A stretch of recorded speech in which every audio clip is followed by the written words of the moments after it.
Fresh Lauki called Garduddhe from Shenoy Bliss Garden, New Jersey. Today I'm going to show you a dish called Upkari. Upkari in Konkani cuisine is a vegetable stir fry. You use the skin of Lauki cut into lengthy pieces, and same with the potatoes, and use it stir fry with tempering of mustard seeds and red chilies and hing.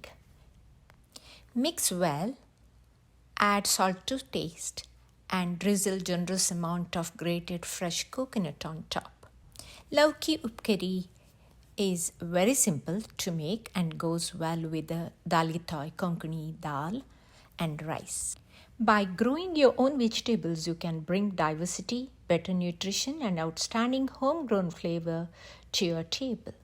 This is Lauki Garduddhe Upkari.